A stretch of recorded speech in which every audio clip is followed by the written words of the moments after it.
그동안 전 세계에서 발생한 참 별난 일들 총 정리해보는 시간입니다. 월드톡톡 이현웅 아나운서와 함께합니다. 어서 오세요. 네, 안녕하세요. 자, 오늘 월드톡톡 첫 번째 소식 들어보죠. 어떤 내용인가요? 내 인생이 비극인 줄 알았는데 코미디였어. 푸도너 해피페이스. 정신병의 가장 나쁜 점은 정상인처럼 보여야 한다는 것이다. 이런 것들이 한 영화에 나오는 명대사인데요. 혹시 뭔지 아시나요? 저 다른 건 몰라도 이 첫 번째 대사는 사실 워낙 SNS로 많이 봐서 좀 눈치를 챘어요. 요즘 이 영화 보시는 분들 굉장히 많은 것 같더라고요. 조커. 맞습니다. 말씀하시는 거죠? 네, 정확했고요. 네. 바로 이 최근에 가장 뜨거운 영화라고 할 수 있죠. 이 영화 조커에 나오는 명대사들입니다. 저도 최근에 이 영화 봤거든요. 아, 보셨어요? 근데 왜 사람들의 반응이 그런지 딱 알겠더라고요. 어. 정말 몰입감이 엄청납니다. 네. 한 2시간 정도 조금 넘었던 것 같은데 약간 지루하다면 지루할 수 있는 부분들이 초반에 많아요. 네. 근데도 그 연기력이라던가 뭐 음악 아니면 배경 그 앵글 처리하는 것 이런 것들을 좀 관심 있게 보다 보면 네. 와 몰입감이 정말 엄청나고요. 보통 우리가 왜 영화에 대해서 이야기하면 야 그 영화 재밌냐? 혹은 뭐 영화 보고 나서도 어떻게 재밌었어? 뭐 이렇게 묻잖아요. 네네. 근데 이 영화는 뭔가 재밌다라는 표현은 안 맞는 좀 설명할 수 없는 그런 느낌이었고요. 진짜 뭐 몰입감이 대단하다. 좀 압도적이다. 이런 표현이 맞는 것 같습니다. 그래서 주변에서도 우리 이현욱 아나운서가 이야기해준 대로 좀 기분이 묘하다는 표현을 쓰는 분들이 굉장히 많은 것 같아요. 근데 이렇게 영화 조커 이야기로 시작하시는 걸 보니까 오늘 첫 번째 소식이 이 영화와 관련이 있나 보네요. 맞습니다. 이 영화 조커가 개봉하면서요. 미국 경찰과 육군 그리고 연방수사국 FBI까지 비상에 걸렸다는 소식입니다. 네, 어떤 이야기일지 조금 느낌이 오는데 계속 말씀해 주시죠. 아직 영화를 보지 않으신 분들도 많이 계실 테니까 제가 영화 내용을 구체적으로 말할 수는 없지만 악당을 미화한다는 비판 그리고 또 폭력성에 대한 지적이 계속해서 잇따르고 있죠. 네. 그리고 또한 모방 범죄에 대한 우려도 나오고 있습니다. 네. 그런데 뭐 아무리 영화가 자극적이라고 해도 뭐 경찰에 군대, FBI까지 이렇게 투입될 만큼 사안이 큰가요? 그런 이유가 있습니다. 조커라는 캐릭터가 사실 이번에 처음 등장한 건 아니잖아요. 그렇죠. 예전에 만화부터 해서 다른 영화들에도 많이 등장을 했던 캐릭터인데 네. 이 7년 전에 다크나이트 라이즈라는 영화가 상영될 당시에 콜로라도주의 한 영화관에서 한 남성이 최루탄을 던지고 총을 난사해서 12명이 숨지고 70여 명이 다치는 사건이 있었습니다. 그리고 현장에서 범인은 나는 조커다. I am 조커. 이렇게 말한 걸로 알려졌죠. 그런 일이 있었는 줄은 또 몰랐네요. 네. 근데 또 최근에 한 발언이 주목을 받았는데요. 당시 사건을 담당했던 검사의 인터뷰였습니다. 범인이 조커를 추종하는 단서를 전혀 발견할 수 없었다라는 게 핵심 내용이었는데 네. 이 범행 당시에 나는 조커다라고 말했다고 알려진 건 근거 없는 소문이다. 라고 이야기를 했고요. 오히려 범인은 수감 뒤에 주변 죄수들이 자신에게 헤이 조커 이렇게 불러서 그때서야 비로소 자신에 대한 풍문을 알게 됐다고 진술했다. 이런 발언도 있었습니다. 네. 자, 그렇다면 왜 하필 조커가 등장하는 영화 다크나이트 라이즈의 상영관이었나? 그 부분은요. 당일에 가장 혼잡한 인기 극장이었기 때문이라고 했습니다. 네. 따라서 뭐 더 인기작이 있었다면 꼭 그곳이 아니었을 수도 있다는 거죠. 그러면서 해당 사건이 악당 조커를 동경한 모방 범죄라는 것은 충격과 공포 속에서 빚어진 괴담이라고 말했습니다. 네, 뭐 우연히 반복되는 건 예사롭지 않긴 합니다만 어쨌든 과거에 그런 사건이 있었기 때문에 이번에 미국이 이렇게 여러모로 경계를 강화하고 있는 거네요. 네, 맞습니다. 잘 아시겠지만 다크나이트에서 조커 역을 완벽하게 소화했다라는 평가를 받는 배우 고 히스레저는 이 캐릭터에 너무 몰입한 나머지 우울증과 불면증에 시달리다가 약물 과다 복용으로 29살의 나이로 세상을 떠나기도 했죠. 그렇죠. 자, 그런 만큼 정말 조커, 강렬한 캐릭터라는 점 영화 보시기 전에 꼭 참고하셨으면 좋겠습니다. 네, 그 말씀을 들어보니까 더 보고 싶어지는 생각이 듭니다. 자, 이제 두 번째 소식으로 넘어가 보죠. 이번에는 조금 더 가까운 필리핀으로 한번 가보겠습니다. 네. 이 필리핀의 도로에 가보면요. 서민의 발이 돼주는 지프니를 볼 수 있습니다. 제2차 세계대전 당시에 미군이 남기고 간 지프 트럭을 개조해서 소형 트럭처럼 사용한 데서 개발돼서 발전한 건데요. 네. 지금은 필리핀에서 가장 대중적인 교통수단, 그 대중교통 중 하나입니다. 그런데 최근에 이 지프니의 존폐를 놓고 갈등이 빚어지고 있습니다. 그러니까 가장 서민들에게 대중적인 이동수단인 건데 이걸 없애겠다는 거죠. 네, 맞습니다. 지난 1일에 필리핀 스타 등 현지 언론에 따르면요. 필리핀 정부는 내년 7월 이후에는 노후 지프니 운행을 금지하기로 했습니다. 차량이 오래돼서 환경 오염의 원인이 되고 또 승객의 안전도 위협하기 때문이죠. 네. 구체적인 계획은요. 이 로드리고 두테르테 대통령의 임기가 끝나는 2022년 이전에 차량이 15년 이상 된 지프니 17만여 대를 한 80%가량 교체한다는 내용을 담고 있습니다. 그러니까 지금 지프니라고 불리는 이 노후된 이동수단에 대해서 교체를 시도한다는 건데 맞습니다. 그럼 반대쪽의 입장은 어떤가요? 뭐 우선 일단은 비용 문제가 있겠죠. 네. 이 차량 교체 비용이 만만치 않고 또 차량을 교체하고 나면 요금을 인상할 수밖에 없기 때문에 서민의 부담이 가중된다. 이런 주장을 하고 있습니다. 그러면서 이 계획의 폐기 또는 철회, 연기를 요구하고 있죠. 네. 일부 반대파는 최근에 파업에도 나섰는데요. 지방정부가 뭐 경찰 트럭, 오토바이, 버스 등 대체 수단을 투입했지만 시민들은 큰 불편을 겪었다고 합니다. 네. 그러면 이 교체 비용에 대한 정부의 지원은 없나요? 있습니다. 이 차량 구입 대금을 7년 동안 연 6%의 이율로 분할 상환하도록 지원하고요.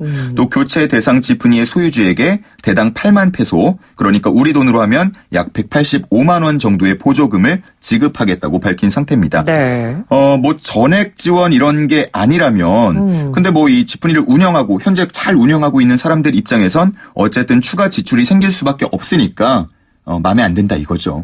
근데 충분히 그럴 수 있을 것 같아요. 뭐 우리나라도 뭐 환경이나 안전을 생각해서 오래된 대중교통수단 뭐 지하철이라든지 이런 걸 맞아요. 교체한다거나 아니면 뭐 전기 택시에 보조금을 지원해 준다라거나 이런 안들이 나오긴 하는데 뭐 필리핀도 어찌됐건 합의점을 잘 찾기를 바라도록 네. 하겠습니다. 자, 월드톡톡 함께하고 계시고요. 이제 마지막 소식으로 넘어가 보죠. 진영 아나운서는 이제 가정으로 돌아가게 되면 한 어린 아이의 엄마이시잖아요. 그렇죠. 지금은 좀 컸죠? 많이 컸죠. 몇 5살. 5살. 네. 그럼 이제 좀 말도 잘 들을 것 같은데. 아니요. 아닌가요? 말 안 듣는 미운 4살은 지났으니까 좀 괜찮지 더 않을까요? 말 안 듣는 5살? 네. 그렇군요. 자, 근데 뭐 지금은 어쨌든 말을 좀 주고받고 알아듣고 하겠지만. 그렇죠. 좀 더 어렸을 때. 네. 정말 말을 잘 안 들을 때. 혹시 아이 때문에 곤란했거나 힘들었던 점 있었나요? 이게 아마 아이를 키우는 분들은 다 공감을 하실 텐데 저는 이럴 때 가장 당혹스럽더라고요. 그러니까 사람이 많은 장소에서 제 아이는 안 그럴 줄 알았는데 큰 소리로 운다거나 정말. 아니면 바닥에 눕는다거나. 어우. 근데 이거 저도 아이 낳기 전에는 부모님한테 문제가 있다고 생각했거든요. 맞습니다. 그리고 뭐 어떡해 막 이러면서 좀 눈을 흘기면서 지나갔는데 아이들은 다 그렇게 똑같더라고요. 이렇게 큰 소리로 울거나 아니면 그렇게 막 드러누워서 안 갈 거야 뭐 이렇게 한다거나. 정말 뭐 듣기만 해도 진짜 난감해요. 예, 정말 듣기만 해도 난감하고 네. 좀 당시에 좀 힘들었겠다 이런 생각이 드는데 근데 뭐 개방된 공간이라고 하면 좀 낫겠지만 더 문제가 될 때는 밀폐된 공간에 있을 때겠죠. 그러니까 개방된 공간이면 그래도 어디 데리고라도 갈 수 있잖아요. 맞아요. 일단 아이를 이렇게 안고 빨리 피신을 하면 되는데 아무래도 말씀해 주신 대로 밀폐된 공간, 그러니까 예를 들자면 숨을 데가 없는 근데 가장 난처한 장소를 꼽자면 비행기인 것 같아요. 비행기 맞습니다. 네.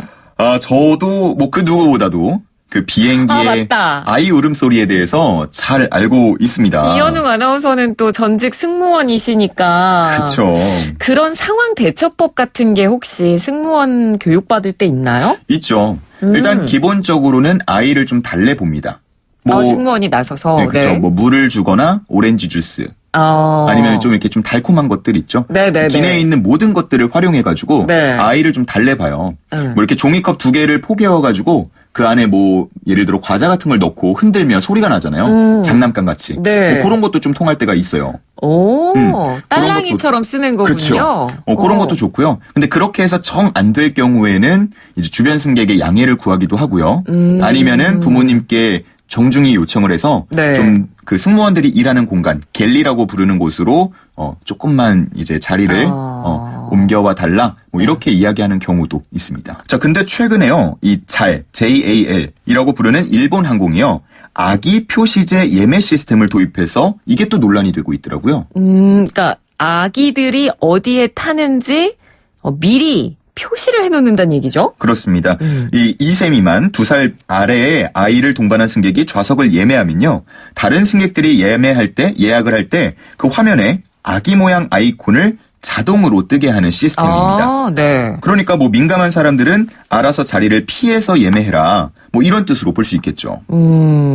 그러니까 그 주변에 앉는 사람들은 어느 정도 아이가 있다는 걸 감안하고 아이가 우는 상황이 생긴다 하더라도 그런 상황도 어느 정도 뭐 괜찮다라는 그쵸. 의미로 받아들일 수 있으니까 뭐 아이 동반 승객의 경우에는 눈치도 좀 덜 보이고 덜 미안해도 될 것 같긴 한데 그쵸. 그런 생각에서 연장선상에서 생각해보면 저는 좀 그리 나쁘지 않은 정책인 것 같거든요. 네네. 근데 이 정책 자체가 좀 논란이 빚어지고 있나 봐요. 일단 말씀하신 것처럼 긍정적인 평가도 있습니다. 이를 좋게 보는 사람들은 모든 항공사에서 도입해야 할 서비스다. 라고 말하고 있죠. 네. 아마 비행기에 탔을 때 아이 울음소리에 불편을 겪었던 경험이 있는 사람들이라면 누구든 긍정적 평가를 내릴 것 같습니다. 하지만 일부 사람들은요. 어른들의 인내심 부족을 지적하고 있습니다.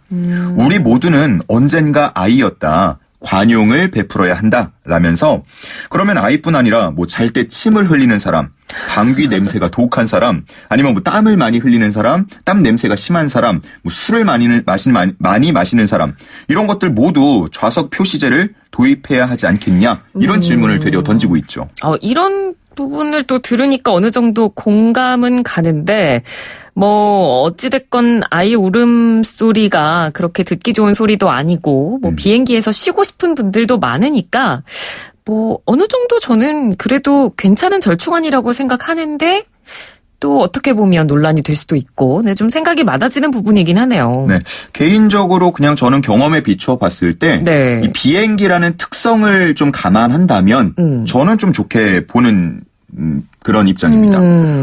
그래서 뭐 일부 이렇게 말씀하신 대로 그 비판하는 사람들이 말하는 대로 평소에는 다른 공간에서는 우리가 당연히 아이에 대한 관용의 마음을 가져야 하는 것도 맞지만 비행기라는 특성을 생각하면 저는 좀 찬성하는 입장이고 정말 다른 항공사들에서도 좀 도입하면 좋겠다라는 생각도 듭니다. 네, 알겠습니다. 자, 월드톡톡 오늘 3가지 소식 모두 만나봤습니다. 이제 노래 한 곡 들으면서 인사해야겠죠? 어떤 노래 가져오셨어요? 가장 첫 번째 이야기였죠. 영화 조커의 OST로 쓰이는 곡인데요.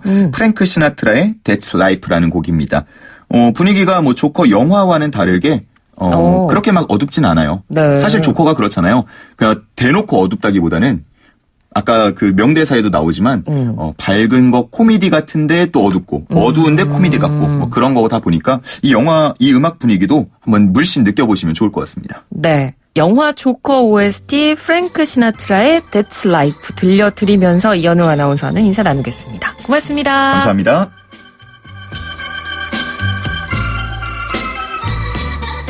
That's life. That's life.